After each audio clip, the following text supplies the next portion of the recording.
أعوذ بالله من الشيطان الرجيم. بسم الله الرحمن الرحيم. الحمد لله رب العالمين بارئ الخلائق أجمعين، وصلى الله على خير خلقه محمد وآله الطيبين الطاهرين. أما بعد، ربي أنطقني بالهدى وألهمني التقوى. قال الله سبحانه وتعالى في محكم كتابه الكريم وهو أصدق القائلين: أعوذ بالله من الشيطان الرجيم. بسم الله الرحمن الرحيم. ذلك وما يعظم شعائر الله فإنها من تقوى القلوب. صدق الله العلي العظيم وصدق رسوله الكريم، ونحن على ذلك من الشاهدين والشاكرين، والحمد لله رب العالمين. إخواني وأخواتي في الله، Assalamualaikum warahmatullahi ta'ala wabarakatuh.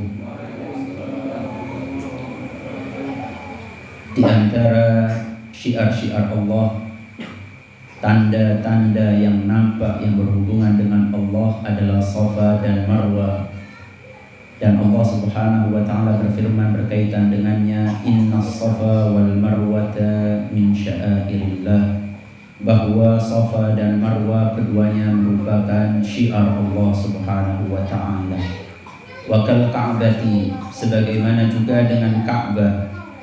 Ka'bah yang mulia, yang setiap kali seseorang hamba sampai di sana dianjurkan untuk mengucapkan demikian: Alhamdulillahilladzi 'azzamaka wa syarrafaka.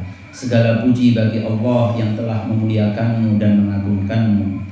Dan Allah Subhanahu wa taala menganggap bahwa syiar-syiar tersebut merupakan pintu masuk menuju kepada ketakwaan, di mana ketakwaan tersebut akan dapat memasuki jiwa dan hati setiap hamba ketika mereka mau untuk mengagungkan syiar-syiar tersebut.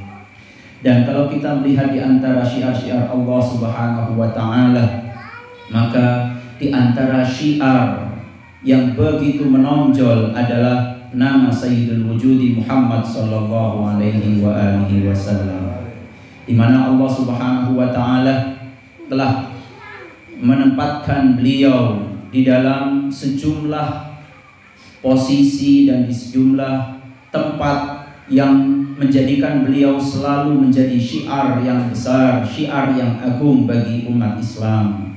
Yang pertama, di antara tempat-tempat tersebut, saya pada malam hari ini membacakan beberapa ringkasan yang ada di dalam kitab Hadza Rasulullah, tempat yang menunjukkan bahwa beliau Sayyidul Wujudi Muhammad sallallahu alaihi wa alihi wasallam adalah syiar Allah Subhanahu wa taala. Adalah yang pertama, bahwa beliau sallallahu alaihi wa alihi, nama beliau Muhammad fil Quran, bahwa nama beliau terdapat di dalam Al-Quran.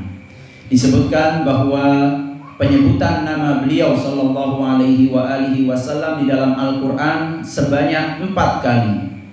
Dan di salah satu surat yang ada di dalam Al-Quran, surat tersebut bernama nama beliau sallallahu alaihi wa alihi. Ini yang pertama. Kemudian yang kedua, bahwa nama beliau selalu berada di dalam azan dan iqamah, bahwa nama beliau diabadikan dan Allah Subhanahu wa taala mewajibkan bagi setiap azan dan iqamah, siapapun yang mengumandangkannya, maka ia harus mau tidak mau mengucapkan asyhadu anna Muhammadar Rasulullah. Berikutnya, tempat yang ketiga, bagaimana kita melihat bahwa beliau merupakan syiar yang agung di dalam Islam, yaitu bahwa nama beliau harus termuat di dalam salat, harus terkandung di dalam salat yang dilakukan oleh setiap hamba Allah, di mana Allah Subhanahu wa taala dalam rangka ingin menekankan akan rahasia beliau sallallahu alaihi wa alihi, di mana dengan cara Allah Subhanahu wa taala mensyariatkan salat. Di dalam salat Allah Subhanahu wa taala mensyariatkan syahadat di hadapan Allah, memberikan kesaksian di hadapan Allah Subhanahu wa taala. Apa kesaksian itu? Kesaksian itu adalah kesaksian bahwa beliau sallallahu alaihi wasallam adalah abdu.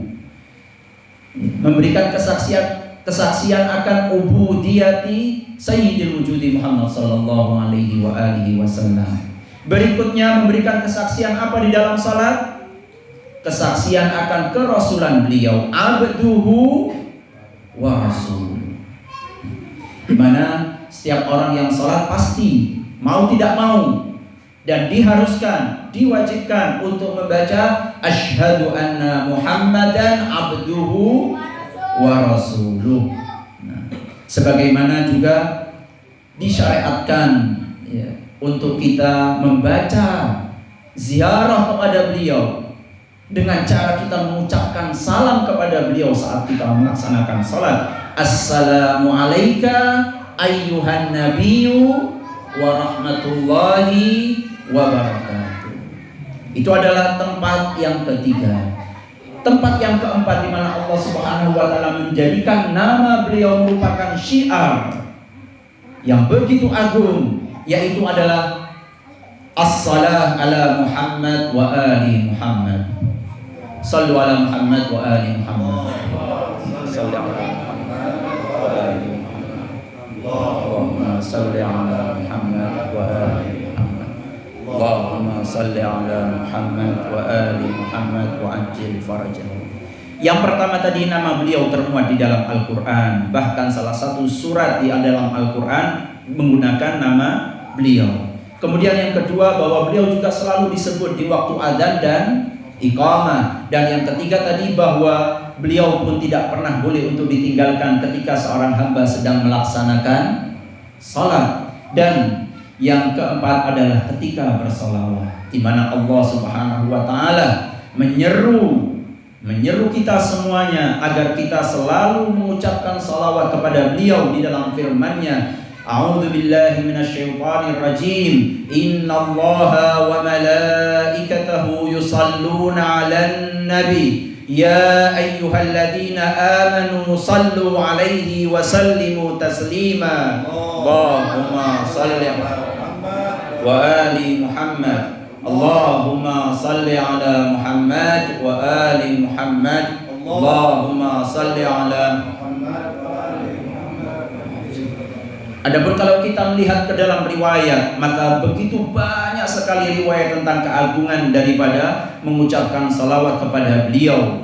Salah satunya dari riwayat yang saya ingin bacakan pada kesempatan kali ini dari Al-Imam Ja'far As-Shadiq alaihi afdhalus salati wassalam. Beliau pernah mengatakan bahwa siapapun dari seorang hamba yang ketika ia memiliki hajat kepada Allah Subhanahu wa taala, maka kata beliau caranya awali sebelum menyampaikan hajat, sebelum memohon apa yang dihajatkan kepada Allah Subhanahu wa taala, awalilah dengan mengucapkan salawat kepada beliau beserta keluarganya. Kemudian sampaikan hajat-hajat kalian kepada Allah Subhanahu wa taala. Setelah itu tutuplah dengan salawat. Lalu beliau mengatakan demikian. Saya tidak bacakan bahasa Arabnya semuanya supaya tidak memakan waktu, karena sekarang sudah cukup larut malam. Beliau mengatakan demikian. Fa innallaha azza wa jalla akrama min ayyakbala tarafaini wa yada'al wasat.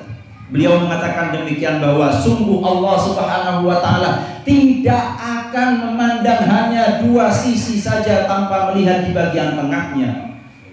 Artinya bahwa kalau salawat di bagian pertama kita mulai pasti diterima oleh Allah, dan salawat yang kita gunakan untuk penutup juga pasti diterima oleh Allah, maka tidak mungkin yang di tengah-tengah tidak dilirik sama Allah.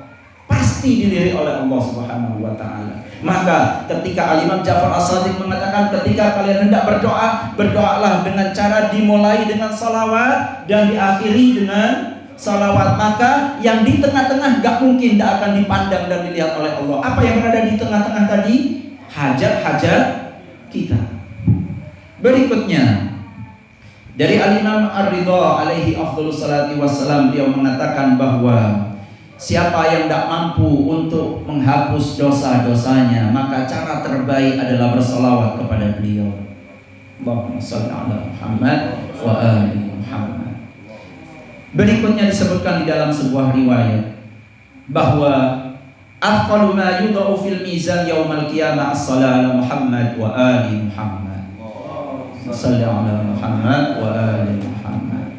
Tidak ada sesuatu yang lebih berat ketika nanti diletakkan di timbangan amal baik seorang hamba yang lebih berat daripada bersalawat kepada beliau sallallahu alaihi wa alihi wasallam.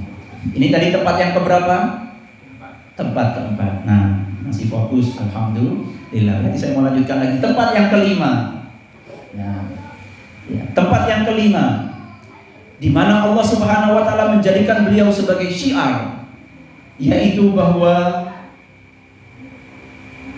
Islam mensyariatkan. Apa yang disyariatkan adalah disunnahkan untuk memberi nama anak kecil dengan nama beliau sallallahu alaihi wasallam. Disebutkan di dalam sebuah riwayat dari Rasul sallallahu alaihi wasallam, man wulida lahu thalatha banina wa lam yusammi ahadahum Muhammadan faqad jafani. Siapa yang punya atau yang dianugerahi oleh Allah Subhanahu wa taala 3 anak laki-laki namun tak satu pun yang diberi nama Muhammad, berarti ia telah menyia-nyiakan aku, kata beliau sallallahu alaihi wasallam. Artinya sangat disunahkan kita memberikan nama kepada anak-anak kita dengan nama Muhammad, dengan nama beliau. Dari Al-Imam Ja'far As-Shadiq alaihi afdhalus salati wassalam disebutkan demikian, la yuladu lana mauludun illa samainahu Muhammada. Beliau mengatakan bahwa tidak ada yang dilahirkan di antara keluarga kami dari bayi yang lelaki kecuali kita beri nama dia nama Muhammad. Fa idza qada sab'ata ayyam, dan nama itu akan bertahan hingga sampai pada 7 hari. Baru setelah itu fa idza syi'na ghayyarna wa illa tarakna. Baru setelah itu, setelah 1 minggu, baru mau diberikan dengan nama-nama yang lain.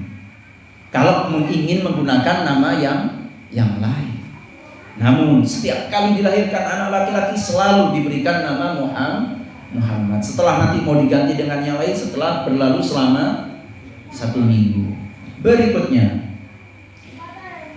dari beliau sallallahu alaihi wasallam disebutkan demikian, burika li baitin fihi Muhammad, rumah yang terdapat di dalamnya nama Muhammad pasti akan diberkahi oleh Allah Subhanahu wa taala.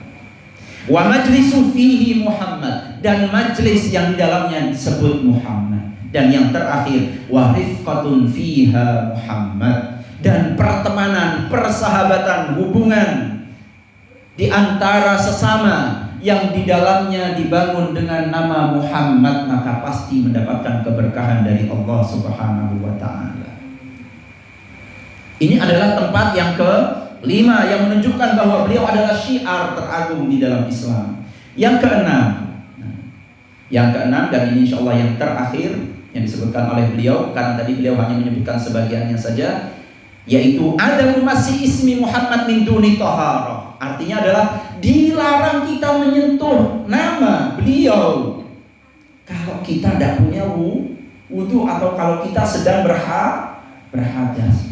Mau megang nama si A, si B, si C, si X, si Z, semuanya boleh, kecuali nama beliau sallallahu alaihi wasallam kalian tidak pernah, dan kita semuanya tidak akan pernah diperbolehkan untuk menyentuhnya kecuali kita dalam keadaan memiliki suci, taharah, memiliki taharah, dalam keadaan suci dari hadas. Para fuqaha, para ulama fikih mengatakan bahwa mereka ikhtiyar, menyampaikan hukum ikhtiyar wajib, keberhati-hatian yang sifatnya wajib, agar menyentuh nama beliau harus menggunakan wudu. Biduni taharah maka tidak diperbolehkan. Tanpa taharah tidak diperkenankan kita menyentuh nama Muhammad.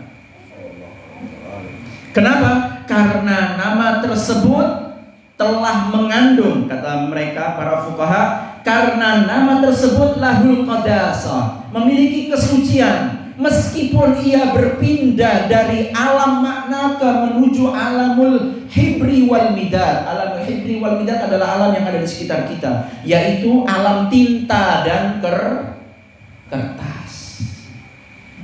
Meskipun dalam tulisan, dalam kertas, meskipun di dalam alam makna dia memiliki kesucian, bukan berarti ketika telah berpindah ke alamul hibir wal midad, ketika sudah menggunakan menjadi tulisan dengan tinta, dengan walaupun mungkin anak kecil yang menulis kalimat Muhammad, walaupun anak TK, maka kita tidak diperkenankan untuk menyentuhnya. Ikhtiar wajib menurut para ahli fuqaha. Fakana ismu Muhammad silwul Quran la yamassuhu illal mutahharun, dan nama beliau sallallahu alaihi wasallam merupakan bagian Al-Quran yang tidak pernah diperbolehkan untuk menyentuhnya illal mutahharun.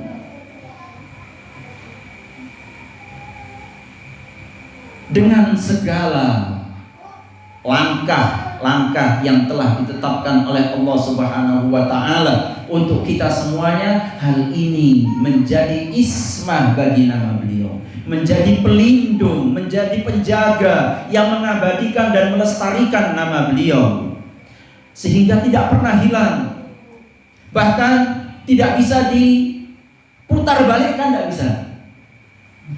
Orang mau memutarbalikkan fakta tentang keagungan nama beliau tidak akan pernah bisa. Walaupun dengan segala cara, walaupun dengan segala upaya, maka tetap tidak akan pernah berhasil, karena Allah Subhanahu wa taala berfirman, A'udzubillahi minasyaitonir rajim, Inna fatahna laka fathan mubina yaghfir lakallahu ma taqaddama min dzambika wa ma ta'akhkhar. Disebutkan menurut beliau di dalam penafsiran yang mungkin riwayat atau penafsiran semacam ini belum kita dengar. Mari kita simak penafsiran demikian, bahwa kalimat al-fatah, sesungguhnya kami telah membukakan bagimu dengan, atau sesungguhnya kami telah memberikan kepadamu kemenangan dengan kemenangan yang nyata. Di dalam penafsiran beliau mengatakan demikian, fal fathu huwa fathul uqul wal qulub ala kamali sayyidil wujudi Muhammad sallallahu alaihi wa alihi, bahwa yang dimaksud sesungguhnya kami membukakan untukmu pembukaan yang begitu gamblang adalah bahwa Allah Subhanahu wa taala telah membuka seluruh akal dan seluruh hati akan kesempurnaan sayyidul wujudi Muhammad sallallahu alaihi wa alihi. Berikutnya, lantas bagaimana dengan lanjutan daripada ayat tersebut? Liyaghfira lakallahu ma taqaddama min dzambika wa ma ta'akhkhar. Apa makna bahwa Allah Subhanahu wa taala memberi ampunan untuk Rasulullah dari apa yang telah lalu dan apa yang akan datang? Apa maknanya? Beliau menyebutkan penafsirannya demikian. Wa maghfiratul dzam al-mutaqaddim huwa raf'u li ayati musyrikin Makkah wa man sara ma'ahum. Bahwa yang dimaksud pemberian ampun dari Allah atas dosa beliau adalah bahwa Allah mengangkat, menghilangkan seluruh propaganda dari musyrik Arab, musyrik Mekah pada saat itu dan siapa yang sejalan dengan mereka. Mereka orang-orang musyrik dan musuh-musuh beliau pada saat itu berusaha untuk merangkai informasi untuk menjelekkan nama suci beliau, namun itu tidak pernah berhasil. Dan itu makna daripada liyaghfira lakallahu ma taqaddam. Dan lantas kata beliau, apa makna daripada wa ma ta'akhkhar? Terus apa yang dosa beliau yang berikutnya? Apa makna bahwa Allah Subhanahu wa taala mengampuni dosa beliau yang ta'akhkhar? Yang berikutnya, jawaban beliau demikian, wa maghfiratud dzambil mutaakhir hiya daf'un li ayati tashwih fi mustaqbalil Islam an tutala min tuhrihi wa naqaihi. Bahwa yang dimaksud dengan pengampunan dosa bagi beliau dalam ayat wa ma ta'akhkhar adalah apa? Allah menghapus dan mengangkat seluruh upaya pemutarbalikan fakta akan kesucian nama beliau di mustaqbalul Islam, di masa depan Islam. Jadi beliau selalu terjaga, beliau selalu suci. Hingga sekarang kita lihat beliau menulis demikian, hawalu fil qarnil islamil awal. Mereka musuh-musuh Allah berusaha di abad yang pertama untuk menghapus nama beliau. Namun apa yang terjadi? Ternyata Asyura